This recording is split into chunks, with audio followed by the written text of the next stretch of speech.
इस धर्म के प्रचार में दिन दुगनी रात चौगनी जो है इसमें प्रकाश ही प्रकाश करवाते हैं। तो आज जो हम हंस जयंती मना रहे हैं, 125वीं हंस जयंती जो मना रहे हैं वो इसलिए मना रहे हैं क्योंकि महान पुरुषों की जो जयंती मनाई इसलिए जाती है कि हम उनके जो कार्य हैं उन कार्यों को पुनः स्मरण करें, उनको पुनः याद करें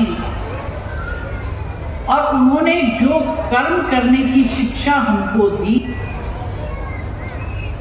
उन शिक्षाओं को अपने जीवन में उतारें। देखो कल महाराज जी ने जो है, महाराज जी की जो पुराने सत्संग थे उन सत्संगों को पुनः प्रकाशित किया। वो इसीलिए प्रकाशित किया कि जिन लोगों ने उन सत्संगों को अभी तक नहीं पढ़ा वो पीढ़ी भी उन सत्संगों को पढ़ सके और सत्संग को पढ़ के अपने जीवन का कल्याण कर सके। इसीलिए महान पुरुषों की जो जयंती होती है सालों साल निकल जाते हैं, बरसों निकल जाते हैं, लेकिन हम उनको मनाते हैं कि हम उनको पुनः स्मरण करके अपने जीवन को भी उनके समान बना दें।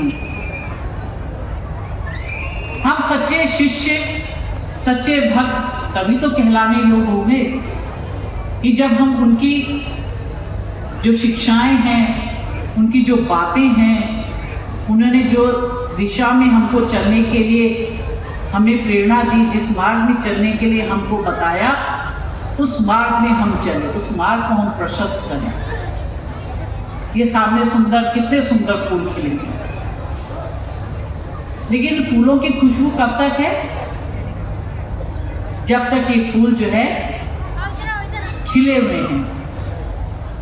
लेकिन आप देखेंगे कि कुछ दिन होंगे फूल भी मुरझा जाएंगे और अपने पेड़ से गिर जाएंगे।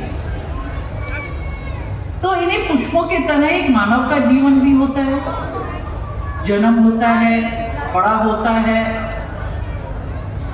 और एक दिन अपनी प्रौढ़ावस्था में आ जाता है। लेकिन हम कर्म जैसे करेंगे वैसे हमारा जीवन बनेगा। हम अच्छे कर्म करेंगे तो हमारा जीवन भी इन पुष्पों की तरह सुगंधित रहेगा, आनंदित रहेगा। और हम अच्छे कर्म नहीं करेंगे तो हमारा जीवन में भी खुशबू नहीं आ पाएगी। भगवान को जो है ऐसा कह रहे हैं, वो कहते कि अरे आप कौन है? तो कहते मैं हनुमान हूँ, राम भक्त हनुमान। कहते अच्छा आप भी तो हो राम भक्त हनुमान। कहते जो रामचंद्र जी जो एक पुल नहीं बना पाए और कितने जो है उन्होंने बानरों का सहारा लिया, अब उनके सहारे से उन्होंने जो है लंका पे चढ़ने के लिए पुल बनाया। अरे कहते मैं होता तो मैं जो है अपने बाणों से ही पुल बना देता, मुझे किसी की और की जरूरत नहीं होती। तो इनका वार्तालाप होने लग गया। हनुमान जी ने कहा जरा बना के दिखाओ। तो अर्जुन कहता मैं बनाता हूँ। और अर्जुन ने जो है अपने जो है बाण किए और शर्त लग गई कि भाई अगर मैं जो है पुल तो बना दूंगा। हनुमान जी कहता अगर मैं उसमें पार करूंगा, पुल टूट गया तो बताओ तुम क्या लोगे? तो अर्जुन कहता अगर तुम उस पर चलोगे और पुल टूट गया तो मैं अपना सशरीर मैं अग्नि में अपने प्राण दे दूंगा। मैंने कहा ठीक है, शर्त लग जाती है। अब जो है अर्जुन अपने तरकश से बाण निकालता है और बाण चलाता है और बाणों से जो है पुल बना देता है। अब हनुमान जी देखते हैं कि उसने तो पुल बना दिया। अब हनुमान जी क्या करते हैं, अपने शरीर को इतना बड़ा बना देते, इतना बड़ा आकार कर लेते, कई योजन अपना आकार कर लेते हैं और अपनी गदा को भी उतनी बड़ी कर लेते हैं, अपने कंधे में रख लेते हैं और बड़े बड़े पत्थरों को उठाते हैं।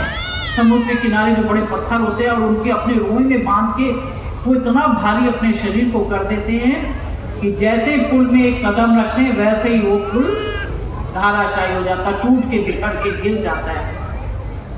अब अर्जुन देखता है कि तो पुल तो टूट गया।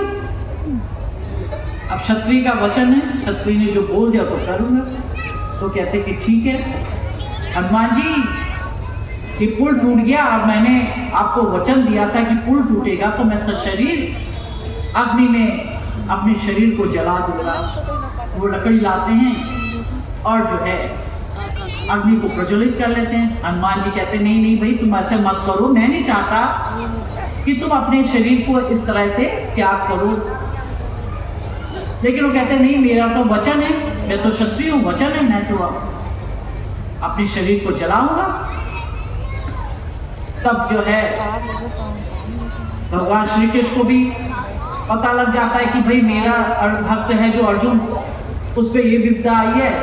तो ब्राह्मण का रूप लेके आते हैं। अब ब्राह्मण का रूप लेके आते हैं और कहते हैं कि अरे भाई ये आग क्यों जल रही है, क्या यहाँ पे ब्रह्मभोज कराया जा रहा है, क्या इसकी तैयारी हो रही है। तब अर्जुन कहता है नहीं ब्राह्मण देवता, हमारी अब इनकी शर्त लगी थी कि मैं पुल बनाऊंगा और अगर पुल टूट गया तो मैं सशरीर इस चिता में जल जाऊंगा। तो मेरा बनाया हुआ पुल टूट गया तो मैं सशरीर इसमें जो है अपने आप को जलाने जा रहा हूं। तो ब्राह्मण वेश में जब कृष्ण भगवान थे वो कहते कि भाई देखो शर्त तुम दोनों ने लगाई आपस में, लेकिन कोई तीसरा भी था यहाँ पे जो इसका साक्षी था। वो कहते नहीं साक्षी तो कोई नहीं था, हम ही दो थे। तो जो है कृष्ण भगवान कहते नहीं साक्षी तो होना, भाई दो शर्त लगी है तो उसमें एक का साक्षी होना बहुत जरूरी है। तो ऐसा करो तुम फिर से जो है पुल बनाओ और फिर से जो है ये इसमें ऊपर चलेगा, टूटेगा तो तुम अपना अग्नि में प्रज्वलित अग्नि में तुम अपने शरीर को डालना, और नहीं होगा तो फिर अलग बात है। तो कहते कि अच्छा ठीक है, तो मान लेते कि हाँ ब्राह्मण देव की